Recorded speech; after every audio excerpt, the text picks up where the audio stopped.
The handling of the remains is now part of the investigation. Look how tightly everyone is packed in. There were hundreds of people out on Horn Island on July the 4th. What, nobody saw what happened to Nolan Wells? They all just left with... I don't believe that. I believe people saw the situation that was going on with Nolan. People just don't want to say anything because they don't want to feel as though they're going to be incriminated, especially if they themselves were not an accessory to the crime.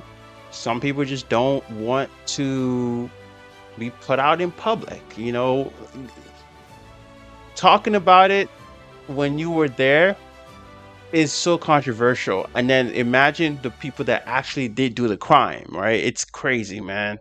But yeah, it's wild.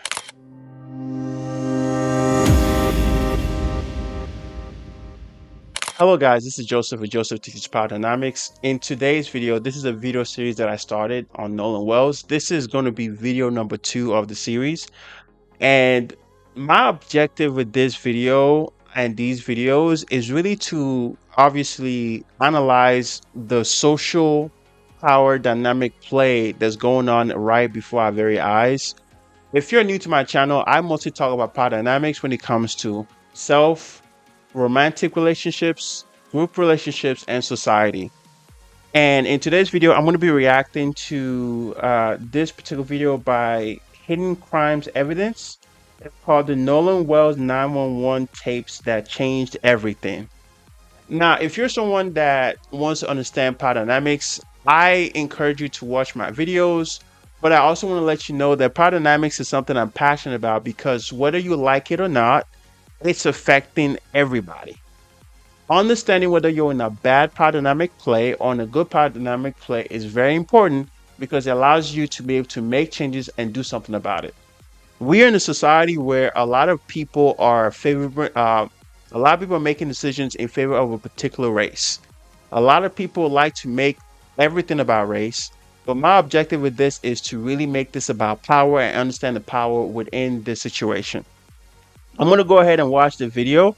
I'm going to give you guys my commentary on it, how I perceive what's going on, my take on it, and my review and everything. And hopefully you like the video.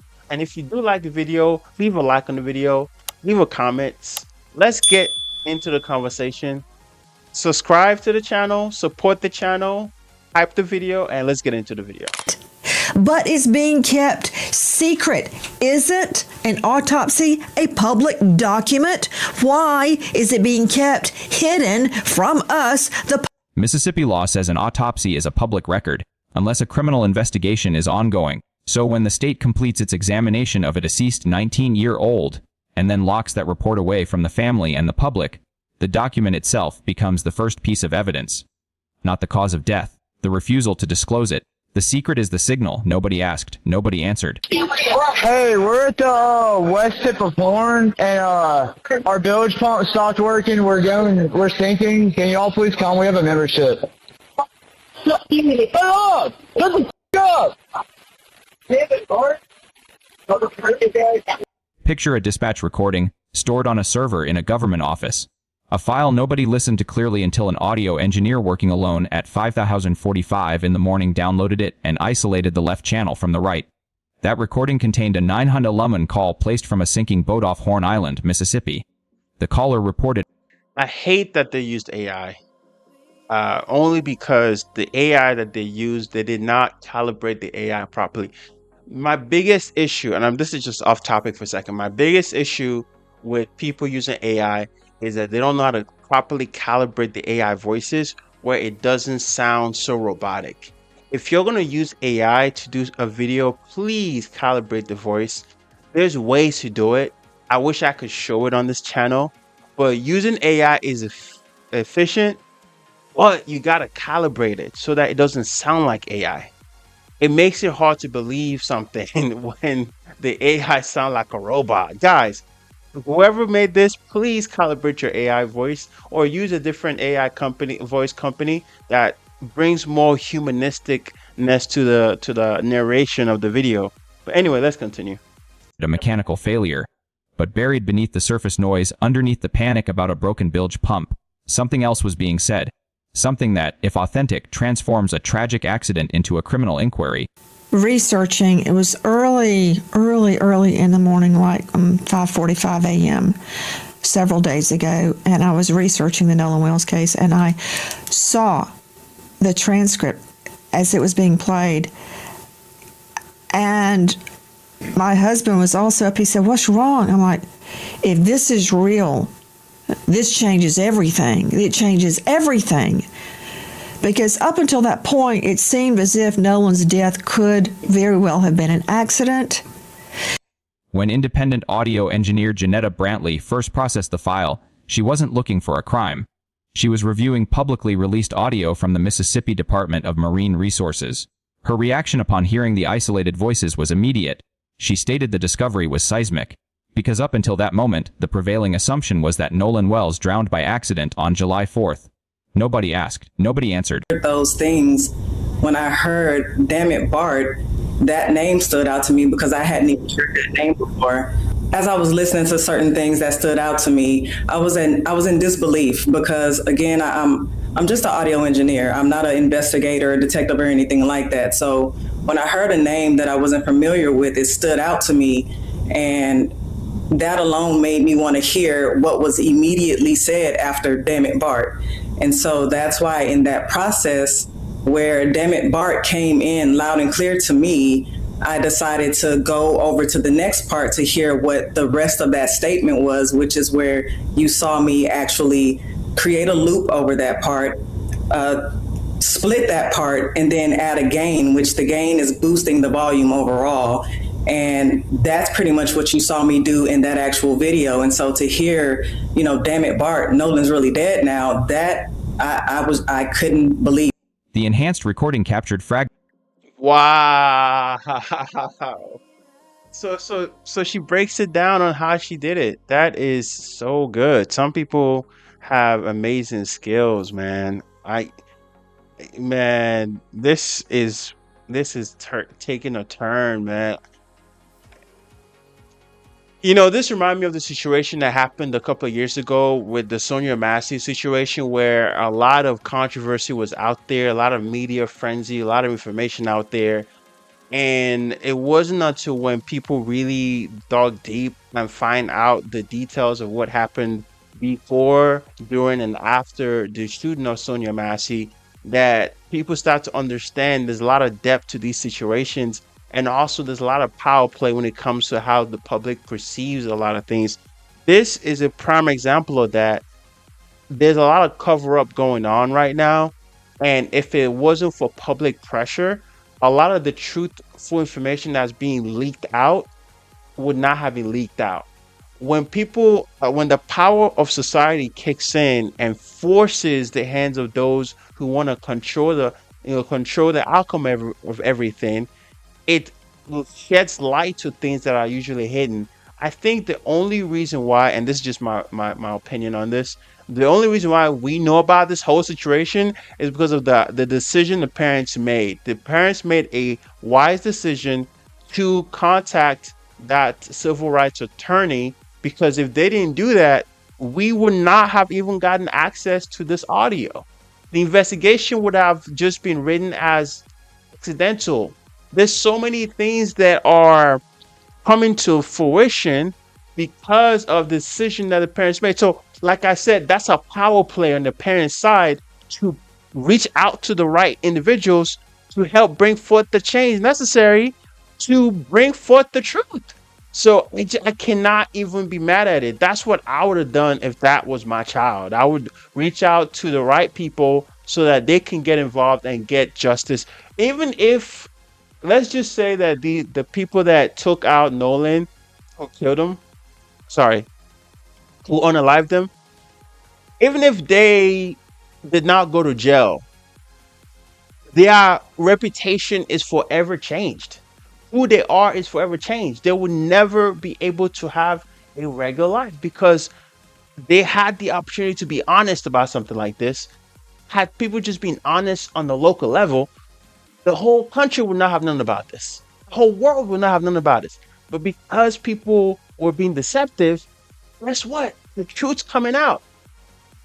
I just think that honestly, and I'm not trying to be religious here, but I think God is on Nolan's side in exposing a lot of this situation, and the truth will come out, and the truth is slowly leaking out. But let's continue. That the original playback obscured, a name not previously associated with the case, spoken in frustration, and then a declaration. Direct words that, if genuine, don't describe a rescue, they describe a body. Brantley testified she was in disbelief. She hadn't expected to hear what she heard. She isolated the phrase, looped it, boosted the gain, and then confirmed the words were, Nolan's really dead now.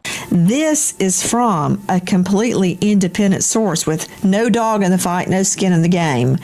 It's from Dispatch at Cito. And if this is real, this blows the case wide up. Now, you saw Janetta Brantley. You've heard her. I have no reason to disbelieve anything she's saying. Veteran trial lawyers reviewing the same audio noted something critical about its chain of custody. This recording didn't come from a police wiretap. It wasn't obtained through a warrant or extracted from a suspect's phone. It was the official dispatch recording released by a state agency. The Mississippi Department of Marine Resources published it themselves. That makes it, in the words of one legal analyst, a completely independent source. No dog in the fight, no skin in the game. Audio that Janetta Brantley enhanced innocently, I believe, had been already AI or doctored. Okay, let's follow that through to its logical conclusion. You just throw that out there like a stink bomb at the circle. You know what a circle meeting is, right? In the United Methodist Church, all the ladies have circle meetings. Okay. To suggest this was doctored by... For those of you who may not know what she's referring to a lot of churches have like a little small groups of people that come together to discuss and plan things out like a committee. So that's kind of what she's referring to. I'm just throwing that in there for those who may not necessarily know that. Before Janetta got it means it had to have been doctored or AI created by who? The Mississippi Department of Marine Resources. No, don't just go, that doesn't work in court, Burkhart's. Immediately, a secondary question emerged. If the audio was released by the state before Brantley ever touched it, was it already altered? To suggest manipulation means identifying who manipulated it. The only entity that possessed the original file before public release was the Mississippi Department of Marine Resources, which leads to an uncomfortable fork in the road. Either the audio is authentic and the words on it are real, or a state agency tampered with evidence before handing it to the public. Then you got into the medical examiner findings. Okay, what was your theory on that? Very quickly. If he's dead on the boat, how did he die? It should be... While the audio dispute intensifies, the physical evidence presents its own contradictions. The state autopsy is complete but sealed. A second autopsy, commissioned by the family and performed by the former chief medical examiner for Washington, D.C., returned findings described as inconclusive. That word doesn't mean nothing happened. It means the body, by the time it reached the independent examiner, could no longer speak clearly. They're going to try to rule in or rule out what they're seeing presenting on Nolan's remains when they finally did receive them at the state medical examiner's office and that examination began. And this is going to be critical and key, because the causal effects here are going to be critical. We go back to these changes that the second autopsy referred to on the back of the head. Now, the doctor was not able to, at that point in time, even though he did do a thorough, what's referred to as a layered dissection here, he could not establish the causal effects here because the injury or the insult that you see there, this presentation, is compromised by decomposition. So what did the state medical examiner see? My problem is here, Nancy, how was the body treated before or after the first autopsy and the body is transported up to DC? I have questions about this because they're talking about to the degree with which the body was decomposed. The doctor up in DC is seeing significant decomposition. We don't know what they saw in Mississippi, but I do know that you're only talking about and I'm ballparking here, please give me some grace, maybe 48 hours tops before the medical legal authorities have. Forensic pathologists examining the known facts point to a specific problem. The independent doctor noted significant decomposition when the remains arrived in D.C., but the body was in state custody for no more than approximately 48 hours before the first autopsy began. A death investigator with over 10,000 scenes of experience asked the question the sealed report won't answer. How does a body degrade that rapidly in under 2 days under state control? The handling of the remains is now part of the investigation. Look how tightly everyone is packed in.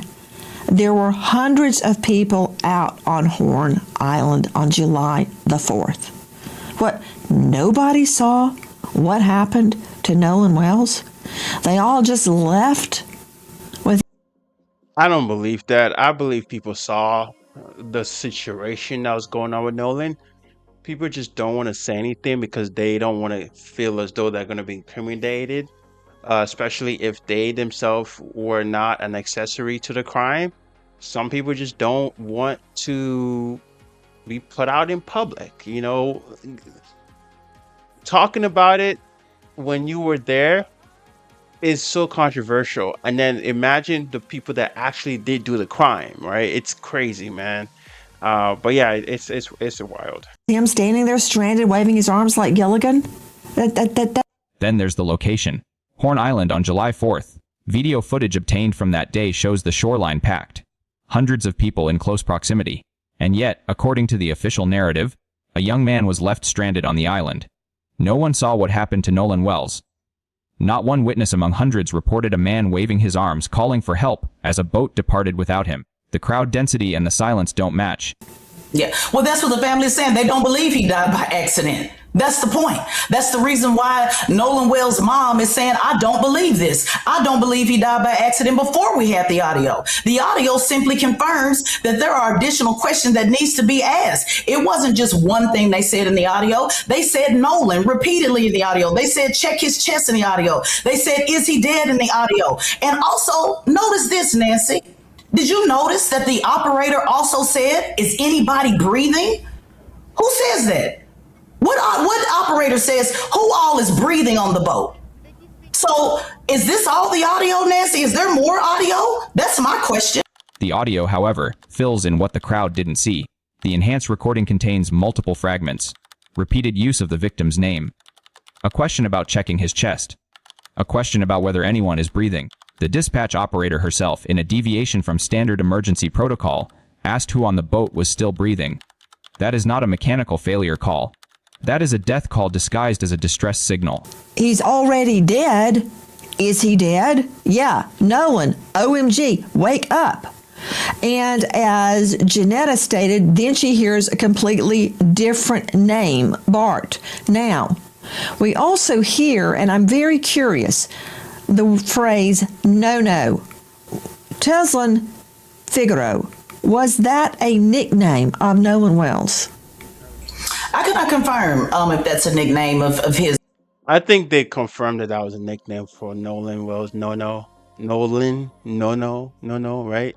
Yeah, I think it's been confirmed. I think I've heard people say that's his nickname. I think his parents have said that too. Or not. But what I do know is we heard Nolan. What I do know is we heard check his chest. What I do know is that we said, is he dead? What we do know is we heard screams. There's folks out there suggesting that perhaps they were talking to a seagull or perhaps talking to some random bird that was flying around that's called No. There were folks out there that suggesting, well, maybe they were talking about the boat. Random bird flying around that's called a No. That don't make sense, bro. That don't make sense, man. People be coming up with crazy stories. Come on, we got to knock this off, Nancy. We heard what we heard. And so we were to put this before a jury. Also, we hear, damn it, Bart, No-No's really dead. Damn it, Bart, No-No's really dead. The words captured in the recording escalate further. One voice says, we think you killed him. Another says, he's already dead. There are screams.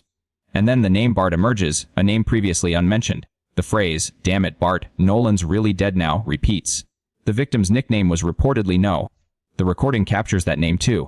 The transcript doesn't describe an accident. It describes aftermath. Before we even had the tapes, her theory is I told my son, I've raised my son just like I've raised my 19-year-old the same way, Nancy, like I'm sure you raise your children. Come back with the people you went with. Her theory has always been that he is a fantastic swimmer, that he is an athlete. Her theory has always been that he did not drown. Her theory has always been that there's something wrong with this picture. Her theory has always been that the fact that, he left his phone and left his keys. Her theory has also always been that he did not just go off with some random stranger and say, guys, don't worry about it, just leave. The victim's mother had a theory long before this audio surfaced. She maintained Nolan was a strong swimmer, an athlete. He didn't drown. He left his phone and keys behind. He didn't wander off voluntarily. The audio, according to the family's advocates, didn't create a new theory. It confirmed what a mother already knew. The secret autopsy may answer what she's been saying all along. Nobody asked. Nobody answered. Mm-hmm. Yeah, absolutely. Being held for the grand jury to look into that. And the fact, as you brought up, Nancy, earlier, that part of his throat was missing, will that be key? There's so many questions around this, but right, it's a public record, but we're not hearing about it. I guess they're waiting for the grand jury to show them that first. The autopsy report sits with the prosecutor's office, held for a grand jury. Under Mississippi law, the district attorney can instruct the medical examiner to withhold the findings if the case is under active investigation. A completed report with toxicology and tissue studies exists. The public simply isn't allowed to read it. The question I have about that is why? Why do they not want the public to know about it? I think my theory on why they don't want the public knowing about it, I think is probably because it's such a big media type of thing. And if they were trying to get jury selection, it's going to be impossible to get a jury that doesn't know about this.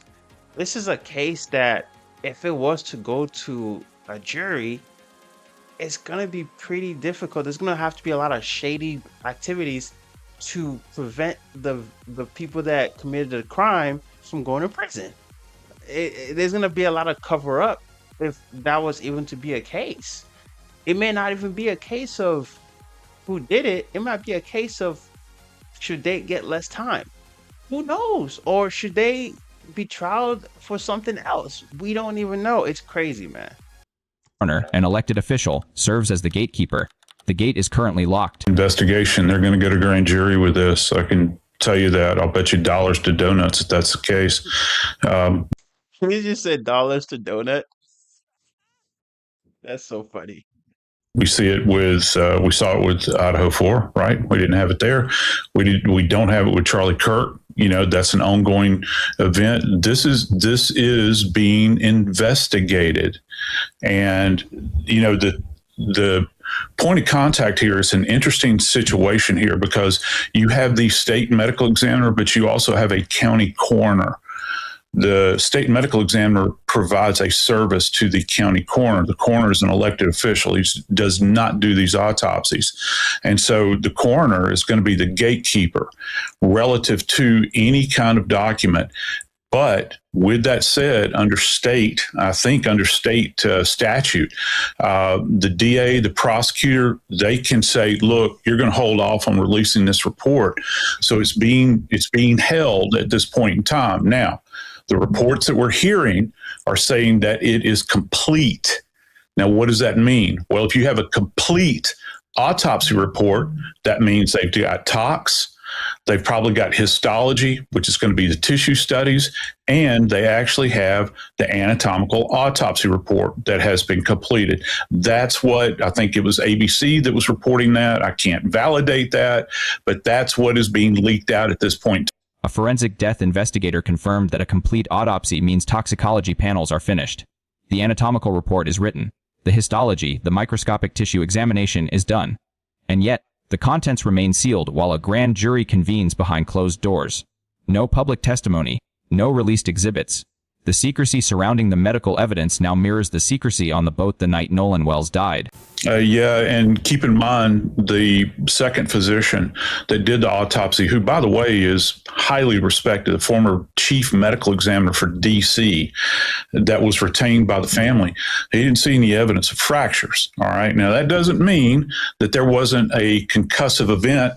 I'm talking about being hit in the head, and you can have stuff that's I also suspect as well that that might be the case. I suspect that maybe a fight happened, a disagreement, something that wasn't conventional happened, and a reactive decision was made by somebody within the friend circle or a group within the friend circle, and it led to somebody either somebody attacking somebody, i.e. Nolan in this case, and it led to him accidentally being.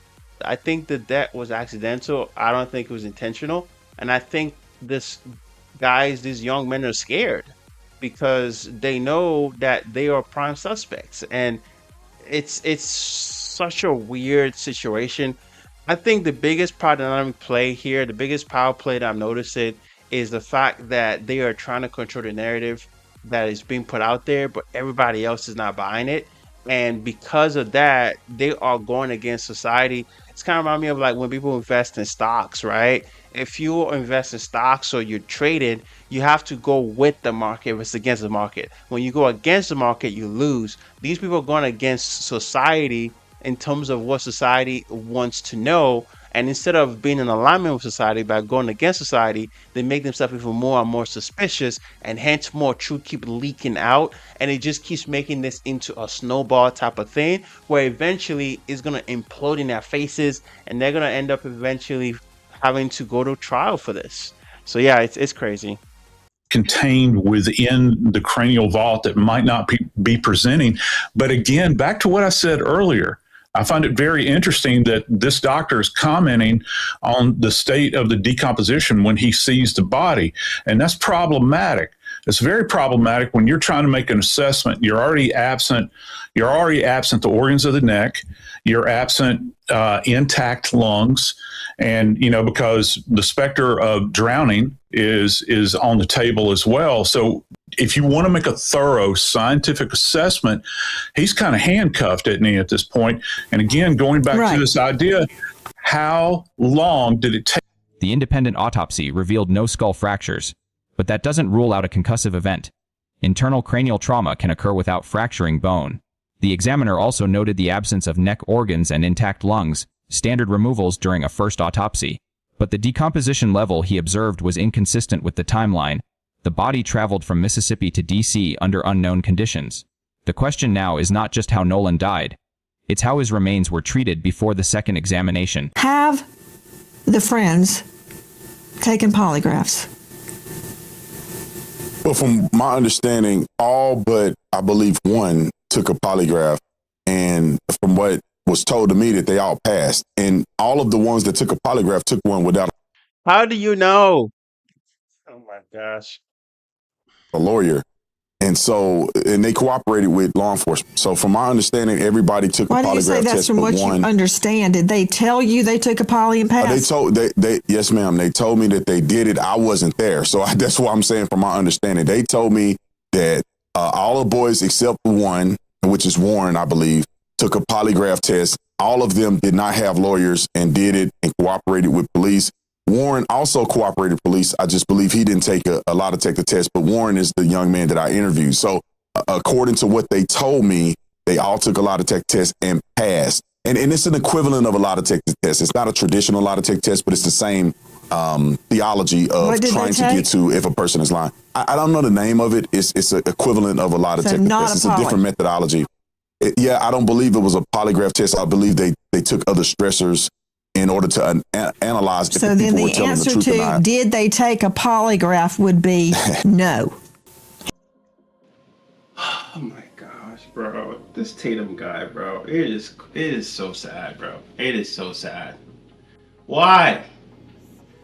Like, if there's anybody they're gonna hire to represent them, why are they hiring Officer Tatum? Why are they spending money on Officer Tatum? Why is Officer Tatum making so much money off of this case, bro? I understand, like, he's a YouTuber. I'm okay with YouTubers making money from talking about this thing, but the fact that this is a man that they're going to, it's just so sick, bro. The lies on top of the lies on top of the lies, bro. Homie, just at some point you have to just shut up, bro. Just keep quiet, bro. I know you painted a narrative, but are you not satisfied enough with all the power you have? Bro, you influence a lot of people. Is the power not enough, my guy? Bro, I just wish that Tatum would just chill. You're making a lot of money from this already from your YouTube channel. They already paid you to represent them. You don't need to keep lying like this, bro. It's okay to say you don't know. Stop assuming. Stop jumping to conclusions. Stop trying to make it seem like you know what you're talking about. You don't know. This reminds me of kind of what Charleston White did at the beginning of this whole situation. Not this situation, but at the beginning of the situation with the other guy, the other black kid. I forgot his name. Carmelo Anthony. This reminds me of the same situation that Charleston White did with Carmelo Anthony, where he inserted himself into that ongoing case at the time, and all he did was make things just crazy and worse. It's like when YouTubers insert themselves deep into these cases, all they do is just expose more things, or make things that are supposed to be hidden become exposed. It's crazy to me. I don't know why I think I know why he's doing this. I just don't think that he's the right person to do whatever cover up they're trying to do. He's charming. Multiple young men on the boat that night reportedly submitted to lie detector tests.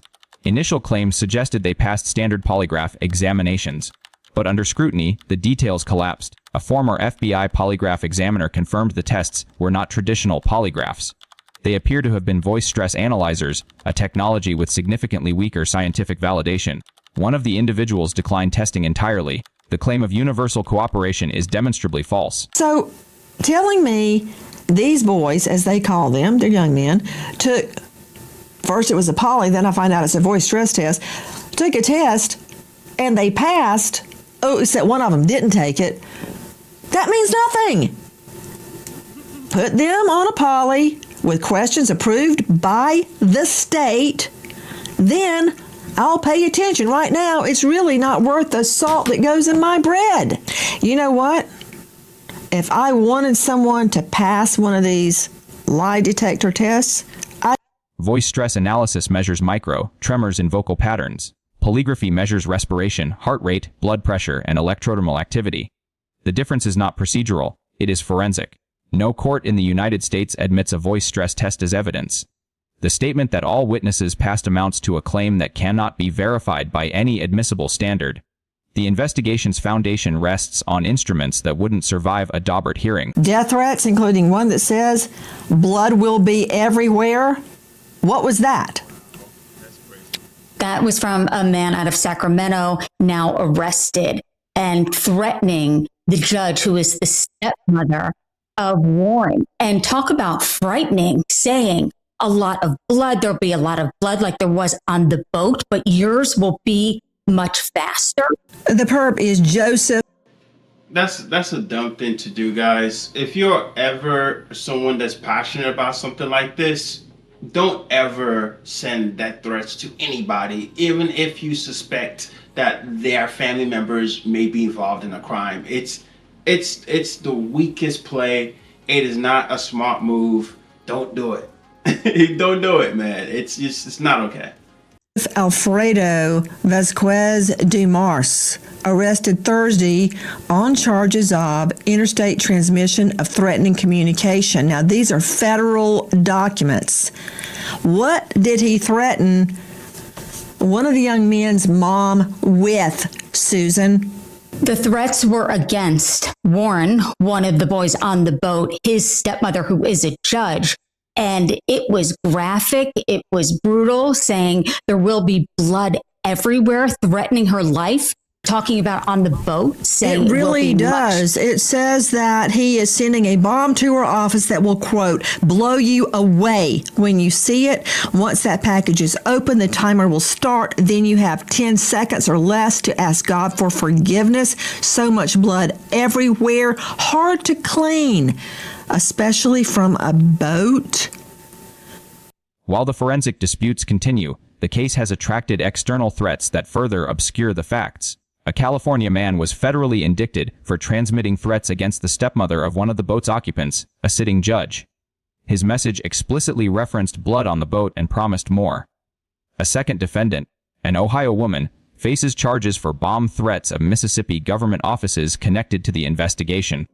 All right, so I'm going to stop right here. A lot of these things are,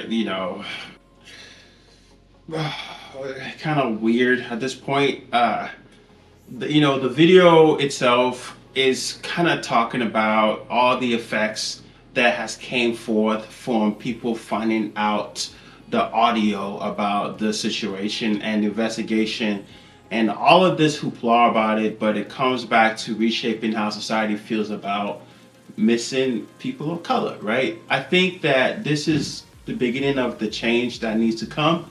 And I think if people play the cards right, if people play this well, it could be a positive outcome for everybody. I think it's a positive outcome for everybody if people play it correctly, because it's going to help everybody, not just a particular race, i.e. the race that, most people tend to identify as white, but it's going to benefit everybody because it comes back to the humanistic level. If this is your family member that is missing, if this is your son that is missing, if something happened to your son or your child or family member, you're going to want to know the truth. And if people can just focus on getting the truth, everything will be cool.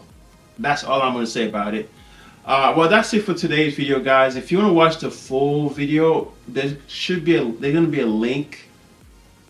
There's going to be a link of the video in the description. You could click on it and watch the full video. I wanted to kind of touch on this as part of the series dedicated to Nolan Wells. I just want to make sure that we don't miss the power play within this whole dynamics. The power that is happening is this, right? The ones who committed the crime are trying to protect themselves. The public are trying to know the truth. When these two powers clash, the public is going to win because you have power in numbers. There's more people looking into this, more people investigating, and with more people, not only is the truth going to come out, but the truth is coming out little by little. And before you know it, it's just a matter of time before justice ends up happening. And hopefully, this Nolan Wells situation changes the way people treat missing people and puts people in a place of accountability, especially when it comes to their kids, to say, hey, listen, if you go out to somewhere with your friends, make sure that you and your friends come back alive or come back safe. Don't just abandon people. But that's it for that. I just wanted to make the video. I hope you guys like this video. There are probably going to be people who may not like it, but who cares, right? My objective with this video is to express my point of view on something like this and really to kind of keep on it so we can find the resolution and find out the total outcome of this whole situation. If you like my commentary on this video, on this case, leave it in the comment section. Like, subscribe, support the channel on our way to 10,000 subscribers. And yeah, with that being said, if you haven't subscribed yet, go ahead and subscribe. Let's grow the channel. I can't wait to do my giveaway, and I look forward to seeing you in the next video. Have a good one.